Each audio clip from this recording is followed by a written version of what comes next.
Welcome to of the record. Notification లేదు, రిజర్వేషన్లు రాలేదు. అసలు ఎన్నికలు జరుగుతాయో లేదో కూడా స్పష్టత లేదు. కానీ అప్పుడే నరసరావుపేట కూటమిలో చైర్మన్ పీఠం కోసం కుమ్ములాటలు తారాస్థాయికి చేరాయి.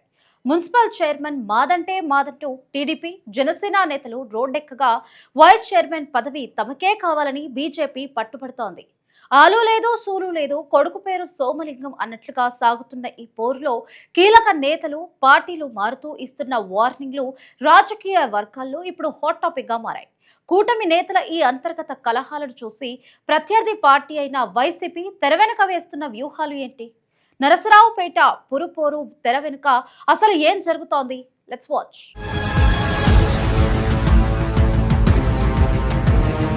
నరసరావుపేట మున్సిపాలిటీ ఎన్నికల రాజకీయం ప్రస్తుతం రాష్ట్ర వ్యాప్తంగా తీవ్ర చర్చనీయాంశంగా మారింది. అసలు ఎన్నికల నోటిఫికేషన్ రాకముందే కూటమి పార్టీల మధ్య పదవుల పోరు పీక్స్ కు చేరింది. మున్సిపల్ చైర్మన్ పదవి తమదంటే తమదని టీడీపీ, జనసేన నేతలు బహిరంగంగానే ప్రకటనలు ఇస్తున్నారు. మరోవైపు వైస్ చైర్మన్ పదవి ఖచ్చితంగా బీజేపీకే దక్కుతుందని ఆ పార్టీ పట్టుబడుతోంది. ఈ తంతు చూస్తుంటే ఆలు లేదు, సూలు లేదు, కొడుకు పేరు సోమలింగం అన్న చందంగా తయారైంది కూటమి నేతల తీరు అని ప్రజలు అనుకుంటున్నారు. 7 ఏళ్లుగా కోర్టు కేసుల కారణంగా పురపాలిక ఎన్నికలు వాయిదా పడుతూ వస్తున్నాయి. ఇప్పటి వరకు వార్డు మెంబర్లు, చైర్మన్ పదవికి ఎలాంటి రిజర్వేషన్లు ఖరారు కాలేదు. అసలు ఎన్నికలు జరుగుతాయో లేదో కూడా స్పష్టత లేని పరిస్థితి నెలకొంది.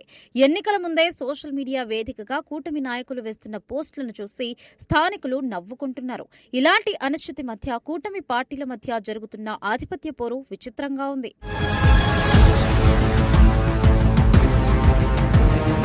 గత 2 పర్యాయాలుగా కోర్టు కేసుల వల్ల నరసరావుపేటలో పాలకవర్గం కొలువుదీరలేదు. దీనివల్ల మున్సిపాలిటీ పాలన అంతా ప్రత్యేక అధికారుల చేతుల్లోనే ఉండిపోయింది. ఫలితంగా 14, 15వ ఆర్థిక సంఘం నిధులు రాక స్థానిక అభివృద్ధి పూర్తిగా కుంటుపడింది. గడిచిన 10 ఏళ్లలో ఏ పార్టీ అధికారంలో ఉంటే ఆ పార్టీ నేతలే మున్సిపాలిటీ నిధులను అందిన కాడికి దండుకున్నారు అని తీవ్ర ఆరోపణలు వస్తున్నాయి. ఎన్నికలు లేకపోవడంతో పురపాలిక కార్యాలయం స్థానిక నేతలకు జేబులు నింపే బంగారు బాతులా మారింది అన్న టాక్ వినిపిస్తోంది. ఈ నేపథ్యంలోనే కేసులు పరిష్కారం కాకుండా నాయకులే అడ్డుపడుతున్నారు అన్న గుసగుసలు కూడా వినిపిస్తున్నాయి. కేసులు ఉన్నంతకాలం మున్సిపల్ ఆదాయాన్ని తమ ఇష్టానుసారంగా పంచుకోవచ్చనేది కొందరి వ్యూహంగా కనిపిస్తోంది. ఒకవేళ కేసులు విరమించుకోకుంటే కొత్త కౌన్సిల్ వచ్చి తమ సంపాదనకు గండి పడుతుంది అన్న భయంతో నేతలు మిన్నుకుంటిపోయారు. ఈ వైఖరి కారణంగా నరసరావుపేట అభివృద్ధి పూర్తిగా అటకెక్కింది.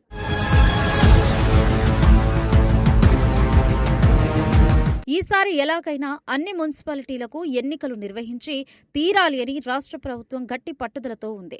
అవసరమైతే విలీన గ్రామాలపై ఇచ్చిన జీవోను రద్దు చేసి పాత వార్డుల వరకైనా సరే ఎన్నికలు జరపాలని అధికారులు సన్నద్దమవుతున్నారు. ఇన్ని ప్రతిబంధకాలను దాటుకుని పోరుకు సిద్ధమవుతున్నప్పటికీ రిజర్వేషన్లు ఖరారు కాకపోవడం పెద్ద సమస్యగా మారింది. ఈ నేపథ్యంలోనే స్థానిక సంస్థల ఎన్నికల్లో అన్ని స్థానాలకు పోటీ చేసి తీరుతామని జనసేన ఇన్ఛార్జ్ జిలానీ గతంలో స్పష్టం చేశారు.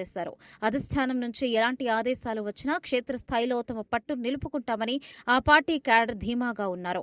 ఇప్పటికే పార్టీ మారిన పరిణామాలు, అంతర్గత సర్దుబాట్లు జనసేనలో వేడి పుట్టిస్తున్నాయి. ఎన్నికల సమయానికి టికెట్లు కేటాయింపు ప్రక్రియ రసవత్తరంగా మారే అవకాశం స్పష్టంగా కనిపిస్తోంది. కూటమిలోని ఈ లుకకలను చూసి వైసీపీ శ్రేణులు లోలోపల సంతోషిస్తున్నట్లుగా తెలుస్తోంది.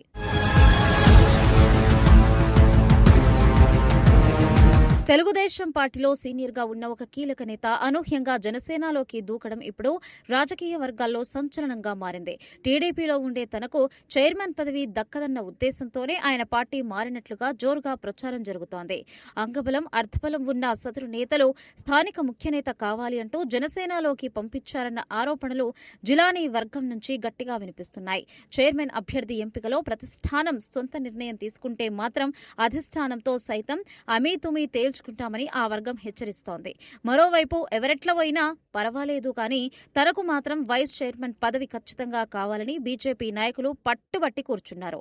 కూటమిలోని ఈ అంతర్గత కుమ్ములాటలు చూస్తుంటే దున్నపోతు ఈనింది అంటే దూడని కట్టేయండి అన్న చందంగా తయారైంది పరిస్థితి. ఎవరికి వారు తమదే పై చేయని నిరూపించుకోవడానికి నానా తంటాలు పడుతున్నారు. కూటమి పార్టీలు ఇలా అంతర్గత కుంపట్లతో సతమతమవుతుంటే వైసీపీ మాత్రం దీన్ని సరిగ్గా క్యాష్ చేసుకోవాలని ప్రణాళికలు రచిస్తోంది. అధికార పక్షంలోని విభేదాలను సొమ్ము చేసుకుని పురపీఠాన్ని కైవసం చేసుకోవాలని మాస్టర్ ప్లాన్ వేస్తోంది. పిట్టపోరు పిల్లి తీర్చినట్లు కూటమి నేతల కలహాలను ఆసరా చేసుకుని రాజకీయ లబ్ధి పొందాలని చూస్తోంది.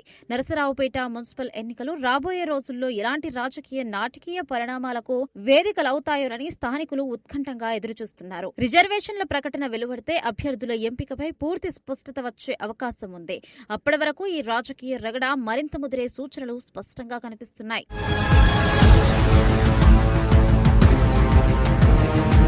ఎన్నికల సంగతి దేవుడెరుగు కానీ కుర్చీ కోసం కూటమి పార్టీల మధ్య నడుస్తున్న ఈ ఈగో క్లాషెస్ చూస్తుంటే నరసరావుపేటలో రాజకీయం రంజుగా కాదు రచ్చరచ్చగా మారడం ఖాయంగా కనిపిస్తోంది. పదవుల కోసం ఎవరికి వారు గ్రూప్ రాజకీయాలు చేస్తూ ప్రజల సమస్యలను కాలికోకేస్తున్న ఈ తీరుపై స్థానికులు తీవ్రంగా మండిపడుతున్నారు. కూటమిలోని ఈ రోత రాజకీయం అంతిమంగా ఎవరికి లబ్ధి చేరుస్తుంది? ప్రత్యర్థి పార్టీ అయిన వైసీపీకి ఇది నిజంగానే కాసుల పంట పండిస్తుందా, లేక ఎన్నికల వేళ అధిష్టానం తీసుకునే సంచలన నిర్ణయాలు ఈ కుమ్ములాటకు ఫుల్ స్టాప్ పెడతాయా?